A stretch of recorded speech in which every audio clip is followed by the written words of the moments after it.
வாசிக்கிற பொழுது ஆபிரகாமுக்கு ஒரு குமாரனை தருவேன் என்று சொல்லி ஆபிரகாமினுடைய 75வது வயதிலே தேவன் வாக்கு கொடுக்கிறார். ஆமென். 75வது வயதிலே அவருக்கு வாக்கு கொடுத்த தேவன் அவருடைய 100வது வயதிலே அவருக்கு ஒரு குமாரனை கொடுக்கிறார். இங்க ஆபிரகாம் 25 வருடங்கள் காத்து கொண்டிருக்கிறாரு இவருக்கு சொன்ன அந்த வார்த்தை நிறைவேறும்படியாக. இந்த 25 வருடங்கள் இவர் கர்த்தரை விசுவாசிக்கிறாரு, ஆண்டவரை நம்புறாரு, நிச்சயமாய் தேவன் செய்வார் என்று சொல்லி. அப்படியான விசுவாசம் சில வேளை நீங்க 1 வருடம் 2 வருடம் ஜெபித்து சில வேளை அந்த ஜெபத்தை நீங்க விட்டுட்டு இருக்கலாம். எனக்கு அன்பான சகோதரனே சகோதரியே, அந்த விசுவாசத்துல நீங்க உறுதியா இருப்பீங்களா இருந்தா உங்களையும் என்னையும் உருவாக்கின அந்த தேவன் இப்ப நீங்க ஜெபம் அப்படின்னு நீங்க பார்க்கக்குள்ள நீங்க கேட்கறது இல்லைங்க ஜெபம். ஏற்கனவே ஆண்டவர் உங்களுக்கு தாரேடு சில காரியங்களை சொல்லி இருக்கிறாரு.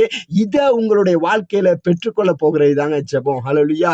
நீங்க கேட்கறது இல்லைங்க, உங்களுக்கு இதைத்தான் செய்ய போறேன்னு ஆண்டவர் ஏற்கனவே எழுதி வைத்திருக்கிறாரு.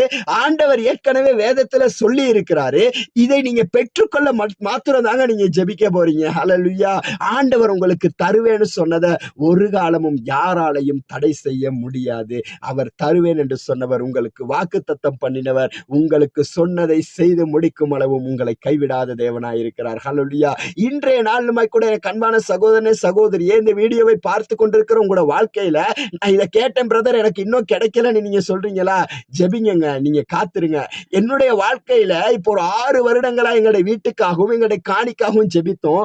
ஆண்டவர் சொந்த பூமியை கொடுத்தார். 1 ரூபா கூட செலவழிக்காத ஒரு பூமியை கொடுக்க அவர் வல்லமை உள்ளவராய் இருப்பாயாராயிருந்தா உங்களுடைய வாழ்க்கையில நீங்க கேட்பதை பெற்றுக் கொடுக்க அவர் வல்லமை உள்ளவராய் இருக்கிறார். எத்தனை பேருங்க விசுவசிக்கிறீங்க? ஆகையினால எங்களுடைய வாழ்க்கையில் இப்படி ஆபிரகாமை போட பொறுமையோட விசுவாசத்தோட நம்பிக்கையோட நீங்க இருப்பீங்களா இருந்தா உங்களுடைய வாழ்க்கையில பெரிதான காரியத்தை இந்த நாளிலே செய்ய கர்த்தர் வல்லமை உள்ளவராய் இருக்கிறார். எத்தனை பேருங்க விசுவசிக்கிறீங்க? நீங்க விசுவசிக்கிறதா இருந்தா ஆமென் சொல்லுங்க. கர்த்தரை விசுவசிச்சு ஜெபத்தோட நம்பிக்கையோட அதிகாலையில் எழும்பி ஜெபிக்கிற பழக்கத்தை உங்களோட வாழ்க்கையில நீங்க வளர்த்து கொள்ளுங்க.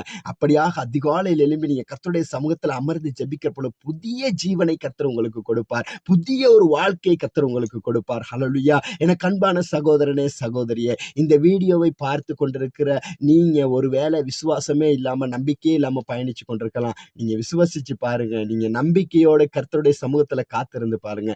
இந்த நாளிலே அற்புதமான அதிசயமான காரியத்தை உங்களுடைய வாழ்க்கையில கர்த்தர் பெரிதான காரியத்தை செய்ய அவர் வல்லமை உள்ளவராய் இருக்கிறார். ஆமென். ஆகையினால எனக்கு அன்பான சகோதரனே சகோதரி, உங்களுக்குள்ள இன்னும் விசுவாசம் வளரலைங்களா? இன்னுமா எனக்குள்ள அதை ஏற்றுக்கொள்ள முடியல பிரதர், ஏற்றுக்கொள்ள முடியல அப்படின்னு சொல்லி எனக்கு அன்பான சகோதரனே சகோதரி நீ நினைத்துக் கொண்டிருக்கலாம். உங்களுக்காக நான் ஜெபிக்க விரும்புகிறேன். விசுவாசத்தோட இருக்கிற இடத்துல கண்களை மூடி ஆண்டவரோட இணைந்து கொள்ளுங்க. ஆண்டவர் இந்த நேரத்தில் அப்படியான விசுவாசத்தை அப்படியான